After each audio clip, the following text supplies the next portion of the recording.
Hello દોસ્તો, સ્વાગત છે તમારું ગુજરાત ઓનલાઈન સહાય ચેનલની અંદર। દોસ્તો, આજના વિડીયોમાં આપણે વાત કરવાના છે ઈ શ્રમ કાર્ડ વિશે। દોસ્તો, આપણે જ્યારે કોઈ પણ સરકારી યોજનાની અંદર ઓનલાઈન ફોર્મ ભરતા હોઈએ છીએ તો આપણને ઈ શ્રમ કાર્ડ નંબર ત્યાં માંગવામાં આવતો હોય છે અને જ્યારે ઈ શ્રમ કાર્ડ નંબર ના હોય તો તે યોજનાની અંદર આપણે ઓનલાઈન ફોર્મ નથી ભરી શકતા। તો આ વિડીયોમાં હું તમને જણાવવાનો છું કે જો તમે હજુ સુધી તમારું ઈ શ્રમ કાર્ડ નથી બનાવ્યું તો ઓનલાઈન તમે ઘરે બેઠા માત્ર 10 મિનિટની અંદર મોબાઈલથી તમારું નવું ઈ શ્રમ કાર્ડ કેવી રીતે બનાવી શકો છો। તો નવું ઈ શ્રમ કાર્ડ તમે ઘરે બેઠા કેવી રીતે બનાવી શકો છો તે વિશેની સ્ટેપ બાય સ્ટેપ માહિતી આ વિડીયોની અંદર હું આપવાનો છું। એ પહેલા જો તમે ચેનલ પર નવા છો તો ચેનલને સબસ્ક્રાઇબ કરી લેજો। ચલો વિડીયોની શરૂઆત કરીએ અને જાણીએ કે નવું ઈ શ્રમ કાર્ડ તમે કેવી રીતે બનાવી શકો છો। દોસ્તો, ઈ શ્રમ કાર્ડ બનાવવા માટે તમારી પાસે આધાર કાર્ડ સાથે લિંક મોબાઈલ નંબર હોવો જોઈએ અને તમારું આધાર કાર્ડ તમારી પાસે હોવું જોઈએ। દોસ્તો, ઈ શ્રમ કાર્ડ બનાવવા માટે સૌપ્રથમ તમારે તમારા મોબાઈલમાં કે કોમ્પ્યુટરની અંદર ગૂગલમાં જવાનું છે અને ગૂગલમાં જઈને સર્ચ કરવાનું છે ઈ શ્રમ। જેવું તમે ઈ શ્રમ સર્ચ કરશો તમે જોઈ શકો છો આ પ્રકારની ઈ શ્રમની એક વેબસાઇટ તમને જોવા મળશે। આ વેબસાઇટ પર તમારે ક્લિક કરવાનું છે। જેવું તમે વેબસાઇટ પર ક્લિક કરશો આ પ્રકારનું પેજ તમને જોવા મળશે, જેની અંદર નીચે તમે જોઈ શકો છો મેઇન પેજ કરીને એક ઓપ્શન તમને જોવા મળે છે। એ ઓપ્શન પર તમારે ક્લિક કરવાનું છે। તમે મેઇન પેજ પર ક્લિક કરશો એટલે આ પ્રકારનું વેબસાઇટની અંદર પેજ તમને જોવા મળશે। હવે આપણે એક નવું ઈ શ્રમ કાર્ડ બનાવવા માંગીએ છીએ તો તમારે તમે જોઈ શકો છો રજિસ્ટર ઓન ઈ શ્રમ એક પ્રકારનો એક ઓપ્શન તમને અહીંયા જોવા મળે છે। તો ઈ શ્રમ કાર્ડ બનાવવા માટે રજિસ્ટર ઓન ઈ શ્રમ એ ઓપ્શન પર તમારે ક્લિક કરવાનું છે। તમે રજિસ્ટર ઓન ઈ શ્રમ પર ક્લિક કરશો આ પ્રકારનું પેજ તમારી સામે ઓપન થશે। તમે જોઈ શકો છો આ પ્રકારનું તમારે સેલ્ફ રજિસ્ટ્રેશન અહીંયા કરવાનું હોય છે। તો સેલ્ફ રજિસ્ટ્રેશન માટે તમારે જોઈ શકો છો તો સેલ્ફ રજિસ્ટ્રેશનની અંદર તમારે તમારો મોબાઈલ નંબર અહીંયા એન્ટર કરવાનો હોય છે જે આધાર કાર્ડ સાથે લિંક હોય। અહીંયા જોઈ શકો છો Aadhaar link mobile number is preferred. તે જે મોબાઈલ નંબર તમારો આધાર કાર્ડ સાથે લિંક હોય એ તમારે અહીંયા લખવાનો છે। સાથે નીચે તમને અહીંયા કેપેચા જોવા મળે છે, કેપેચા તમારે અહીંયા એન્ટર કરવાનો છે। જો તમને અહીંયા કેપેચા વંચાતો નથી તો તમે અહીંયા રિફ્રેશના બટન પર ક્લિક કરીને એક નવો કેપેચા અહીંયા ક્રિએટ કરી શકો છો અને એક કેપેચા તમારે અહીંયા એન્ટર કરવાનો છે। સાથે નીચે તમને બે ઓપ્શન તમને જોવા મળે છે। તો ઈ શ્રમ કાર્ડ અહીંયા કોઈ નોકરી કરતો હોય, સરકારી નોકરી કરતો હોય તે વ્યક્તિ ઈ શ્રમ કાર્ડ નથી બનાવી શકતો અને તેને ઈ શ્રમ કાર્ડના ફાયદા અહીંયા નથી મળતા। અહીંયા જે તમને બે ઓપ્શન અહીંયા જોવા મળે છે એવું કહેવા માંગે છે કે તમારો પીએફ કપાઈ છે કે કાં તો તમને ઈએસઆઈસીના અહીંયા લાભ મળે છે। તો આ બે ઓપ્શનમાં તમારે નીચે નો પર ક્લિક કરવાનું છે જો તમે અહીંયા ઈ શ્રમ કાર્ડ બનાવવા માંગો છો તો બંને ઓપ્શનની અંદર આપણે નો ક્લિક કરીશું અને સેન્ડ ઓટીપીના બટન પર તમારે અહીંયા ક્લિક કરવાનું છે। જેવું તમે સેન્ડ ઓટીપીના બટન પર ક્લિક કરશો એટલે આ પ્રકારનું પેજ તમારી સામે જોવા મળશે જ્યાં તમારું આધાર ઈ કેવાયસી થશે। એટલે અહીંયા આધાર નંબર તમારે અહીંયા એન્ટર કરવાનો હોય છે। આ agri two term and condition પર તમારે ક્લિક કરવાનું હોય છે અને નીચે જે તમને અહીંયા આધાર સાથે જે લિંક મોબાઈલ પર તમને અહીંયા ઓટીપી આવે ઓટીપી તમારે એન્ટર કરવાનો હોય છે। અહીંયા એક કેપેચા જોવા મળે છે, કેપેચા તમારે એન્ટર કરવાનો હોય છે અને વેલિડેટના બટન પર તમારે ક્લિક કરવાનું હોય છે। જેવું તમે વેલિડેટના બટન પર ક્લિક કરશો એટલે તમારું અહીંયા રજિસ્ટ્રેશન ફોર્મ ખુલી જશે ઈ શ્રમ કાર્ડ માટે। તો અહીંયા જોઈ શકો છો કેટલી ઇન્ફોર્મેશન તમારે અહીંયા ભરવાની છે તે 1 2 3 4 5 6 સ્ટેપની અંદર તમારી અહીંયા ઇન્ફોર્મેશન તમારે આપવાની હોય છે। ત્યારબાદ તમારું અહીંયા ઈ શ્રમ કાર્ડ બનીને તૈયાર થઈ જતું હોય છે। તો પહેલી સ્ટેપની અંદર તમારી જે અહીંયા બેઝિક ઇન્ફોર્મેશન હોય એ આપવાની હોય છે, સાથે તમારી અહીંયા પર્સનલ ઇન્ફોર્મેશન આપવાની હોય છે, એડ્રેસ તમારું અહીંયા આપવાનું હોય છે, એજ્યુકેશન ક્વોલિફિકેશન જે તમારી હોય અહીંયા આપવાની હોય છે, સાથે જે ઓક્યુપેશન એન્ડ સ્કિલ્સ જે પણ તમે વ્યવસાય સાથે જોડાયેલા છો તે વિશેની અહીંયા માહિતી આપવાની હોય છે। સાથે જોઈ શકો છો તમારી બેંક ડિટેલ્સ તમારે અહીંયા આપવાની હોય છે।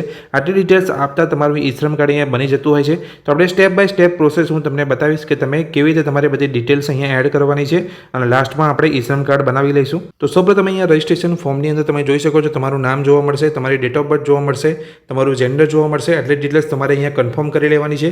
આ ડિટેલ્સ ચેક કરી લીધા પછી તમારે કન્ટિન્યુ ટુ અધર ડિટેલ્સ પર તમારે ક્લિક કરવાનું છે। તમે કન્ટિન્યુ ટુ અધર ડિટેલ્સ પર ક્લિક કરશો તમારી અહીંયા પર્સનલ ઇન્ફોર્મેશન અહીંયા માંગવામાં આવશે, જેની અંદર તમે જોઈ શકો છો તમારો જે રજિસ્ટર્ડ મોબાઈલ નંબર છે જે આધાર કાર્ડ સાથે લિંક છે તમારે આપવાનું હોય છે।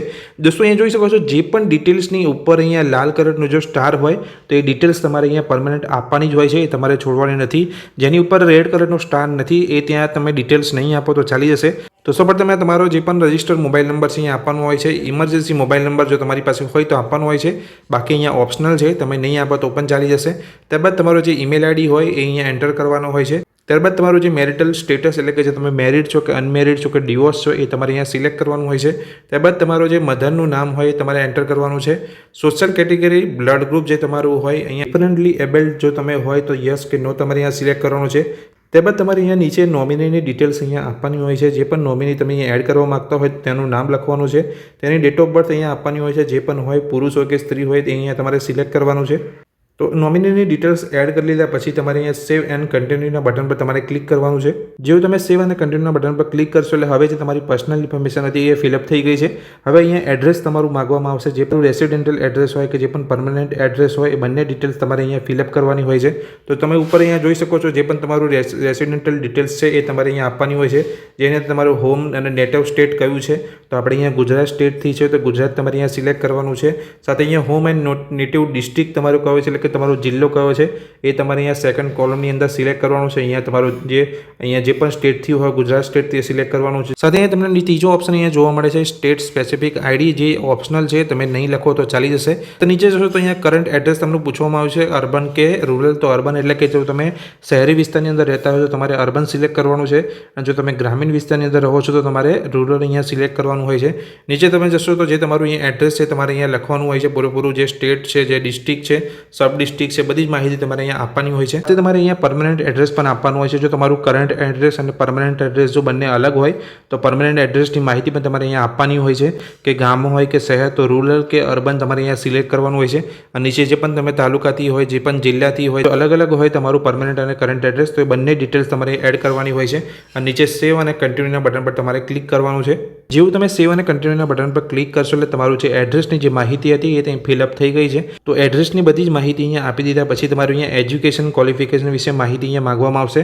તો એજ્યુકેશન ક્વોલિફિકેશનની અંદર તમે જોઈ શકો છો અહીંયા એજ્યુકેશન ક્વોલિફિકેશન તમારું જે પણ હોય એ તમારે અહીંયા સિલેક્ટ કરવાનું હોય છે. સાથે અહીંયા એજ્યુકેશન સર્ટિફિકેટ અહીંયા અપલોડ કરવાનું હોય છે, જે ફરજિયાત નથી. તમે એજ્યુકેશન સર્ટિફિકેટ અહીંયા અપલોડ નહીં કરો તો પણ ચાલી જશે. સાથે અહીં જોઈ શકો છો મંથલી ઇન્કમ સ્લેબ, તમારી મંથલી ઇન્કમ કેટલી છે, 1000ની ઉપર છે, 5000ની ઉપર છે, એ તમારે અહીંયા ઓપ્શન સિલેક્ટ કરવાનો હોય છે. તો અહીંયા ઇન્કમ સર્ટિફિકેટ અહીંયા જોઈ શકો છો અહીંયા માગવામાં આવ્યું છે, પણ એ પણ અહીંયા ફરજિયાત નથી. તમારી પાસે અહીંયા ઇન્કમ સર્ટિફિકેટ નથી, તમે અપલોડ નહીં કરો તો પણ ચાલી જશે. તો આટલી માહિતી અહીંયા એજ્યુકેશન ક્વોલિફિકેશનની આપ્યા પછી તમારે સેવ અને કન્ટિન્યુના બટન પર ક્લિક કરવાનું છે. એજ્યુકેશન ક્વોલિફિકેશન લગતી માહિતી અહીંયા આપી દીધા પછી તમારી સ્કિલને લગતી માહિતી અહીંયા પૂછવામાં આવશે તમારી પાસે. તો અહીં જોઈ શકો છો તમને પહેલો જ અહીંયા ઓપ્શન પૂછવામાં આવ્યો છે, are you working with any platform aggregated mobile app base service provide like Ola, Zomato, એવું કોઈ જગ્યાએ તમે કોઈ કામ કરતા હોય તો તમારે યસ સિલેક્ટ કરવાનું છે. અને જો ઓલા, ઝોમેટો જેવી કોઈ સર્વિસમાં તમે કામ નથી કરતા તો તમારે નો પર સિલેક્ટ કરવાનું છે. જે તમે જોઈ શકો છો પ્રાઇમરી ઓક્યુપેશન લખેલું છે, અહીંયા તમારે અહીંયા કોડ આપવાનો હોય છે. તો ઓટો સર્ચ થતું હોય છે, એ કોડ તમારે અહીંયા સિલેક્ટ કરવાનો હોય છે. તો કોડ તમારે ક્યાંથી લેવાનો છે તમે જોઈ શકો છો click here two view NCO code list. એક તેની ઓપ્શન પર તમે જેવું ક્લિક કરશો, જે બ્લુ કલરનું તમને અહીંયા જોવા મળે છે તે લિસ્ટ બટન પર તમે NCO કોડ પર તમે જેવું ક્લિક કરશો એટલે પૂરેપૂરું લિસ્ટ અહીંયા ઓપન થઈ જશે. તો આ પ્રકારનું NCO કોડ લિસ્ટ હોય છે, જેની અંદર તમારો જે પણ વ્યવસાય હોય તેની અંદર પહેલો જ તમે જોઈ શકો છો અહીંયા તમને કોડ જોવા મળે છે. અને અહીંયા જે પણ સેક્ટર સાથે તમે અહીંયા કામ કરતા હોય, જે પણ સેક્ટરની અંદર તમે જોડાયેલા હોય એ સેક્ટરનો લગતો કોડ તમારે અહીંયા પ્રાઇમરી ઓક્યુપેશનની અંદર તમારે સિલેક્ટ કરવાનો હોય છે. એ રીતે અહીંયા તમને સેકન્ડરી ઓક્યુપેશનની અંદર તમે જોઈ શકો છો click here two NCO code list. તમને કોડ લિસ્ટ અહીંયા આપેલું છે. જેવું તમે ક્લિક કરશો એટલે PDF ડાઉનલોડ થશે અને પૂરેપૂરી કોડનું લિસ્ટ તમને અહીંયા જોવા મળી જશે. તો ડિટેલ્સ તમે આપી શકો છો. સાથે ઓક્યુપેશન સર્ટિફિકેટ તો અહીંયા ઓપ્શનલ છે, તમે અપલોડ નહીં કરો તો ચાલી જશે. હાઉ ડીડ યુ એક્યુર સ્કિલ્સ, તો અહીંયા બધું જ જે માહિતી છે એ ઓપ્શનલ છે, કોઈની ઉપર રેટ સ્ટાર્ટ નથી. એટલે આ બધી માહિતી જો તમે અહીંયા નહીં ફિલઅપ કરો તો પણ ચાલી જશે. તમારે સીધું અહીંયા નીચે જવાનું છે અને સેવ અને કન્ટિન્યુના બટન પર તમારે ક્લિક કરવાનું છે. જેવું તમે અહીંયા સ્કિલને લગતી માહિતી અહીંયા આપી દેશો એટલે તમારી બેંક ડિટેલ્સ અહીંયા પૂછવામાં આવશે. બેંક ડિટેલ્સની અંદર જે પણ વ્યક્તિનું અહીંયા ઈ-શ્રમ કાર્ડ બની રહ્યું છે તેની અહીંયા બેંક ડિટેલ્સ આપવાની હોય છે. તમે જોઈ શકો છો તમારો બેંક એકાઉન્ટ નંબર તમારે અહીંયા આપવાનો હોય છે. કન્ફર્મ બેંક એકાઉન્ટ નંબર તમારે ફરી એકવાર એન્ટર કરવાનો હોય છે. એકાઉન્ટ હોલ્ડરનું નામ અહીંયા એન્ટર કરવાનું હોય છે. પછી IFSC કોડ જે બેંકનો હોય એ IFSC કોડ તમારે એન્ટર કરવાનો હોય છે. સાથે અહીંયા જે બેંક નેમ છે અને બ્રાન્ચ નેમ છે એ જ્યારે તમે અહીંયા ઉપર ડિટેલ્સ આપશો એટલે ઓટોમેટિક અહીંયા આવી જશે. ત્યારબાદ તમારે સેવ અને કન્ટિન્યુના બટન પર ક્લિક કરવાનું છે. બેંક ડિટેલ્સ આપી દીધા પછી આપણી બધી જ ડિટેલ્સ અહીંયા બધી જ વારાફરતી આપણે અહીંયા ફિલઅપ કરી લીધી છે. તો બધી જ ડિટેલ્સ જ્યારે તમે અહીંયા ફિલઅપ કરી લેશો તો આખું જે તમારું અહીંયા ફોર્મ અહીંયા ફિલઅપ થયું છે એ તમને અહીંયા જોવા મળશે ફોટો સાથે. તો બધી જ માહિતી તમારે એકવાર ક્રોસ ચેક કરી લેવાની છે. ફોર્મ ભરી લીધા પછી તમે નીચે આવશો, તમે જોઈ શકો છો તમારું તો આખું જે ફોર્મ અહીંયા ભરાઈ ગયું છે. તમને લાગે છે કે ફોર્મમાં કંઈ ભૂલ છે, તમે કંઈ સુધારવા માંગો છો તો અહીંયા એડિટનું બટન તમને જોવા મળશે. એડિટના બટન પર ક્લિક કરીને તમે કોઈ સુધારા કરવા માંગતા હોય જે તમે અહીંયા ફોર્મ ભર્યું છે તે અંદર સુધારો કરી શકો છો. તમે અહીંયા માહિતી ભરી છે જો એ કમ્પ્લીટ હોય તો તમારે અહીંયા એક બોક્સ જોવા મળશે જ્યાં તમારે ટિક કરવાનું છે અને સબમિટના બટન પર તમારે ક્લિક કરી દેવાનું છે. જેવું તમે સબમિટના બટન પર ક્લિક કરશો જોઈ શકો છો આપણું ઈ શ્રમ કાર્ડ બનીને તૈયાર થઈ ગયું છે। હવે ઈ શ્રમ કાર્ડને ડાઉનલોડ કરવા માટે તમે જોઈ શકો છો ડાઉનલોડ યુએન કાર્ડનો ઓપ્શન તમને જોવા મળે છે। ડાઉનલોડ યુએન કાર્ડ પર ઓપ્શન પર જેવું તમે ક્લિક કરશો, જો તમે મોબાઈલની અંદર ઈ શ્રમ કાર્ડ બનાવી રહ્યા છો તો મોબાઈલની અંદર તમારું ઈ શ્રમ કાર્ડ ડાઉનલોડ થઈ જશે। જો તમે કોમ્પ્યુટરની અંદર બનાવી રહ્યા છો તો કોમ્પ્યુટરની અંદર તમારું ઈ શ્રમ કાર્ડ ડાઉનલોડ થઈ જશે, જેને તમે પ્રિન્ટ કઢાવી શકો છો અને જેની ઉપર ઈ શ્રમ કાર્ડ નંબર હોય છે, જે ઈ શ્રમ કાર્ડ નંબરનો યુઝ કરીને તમે કોઈ પણ યોજનાની અંદર લાભ લઈ શકો છો। તો દોસ્તો આ વિડીયોની અંદર મેં તમને માહિતી આપી કે તમે ઘરે બેઠા ઓનલાઈન ઈ શ્રમ કાર્ડ કેવી રીતે બનાવી શકો છો। સ્ટેપ બાય સ્ટેપ તમને અહીંયા માહિતી મેં આપી છે। કોઈ પણ માહિતીની અંદર તમને ખ્યાલ ના આવે હોય તો તમે મને કમેન્ટ બોક્સની અંદર કમેન્ટ કરીને પૂછી શકો છો। અને માહિતી જે મેં તમને અહીંયા આપી આ વિડીયોની અંદર કે ઈ શ્રમ કાર્ડ તમે ઓનલાઈન કેવી રીતે બનાવી શકો છો એ ગમી હોય તો વિડીયોને લાઇક કરજો। ચેનલ પર નવા છો તો ચેનલને સબસ્ક્રાઇબ કરી રાખજો। Thank you.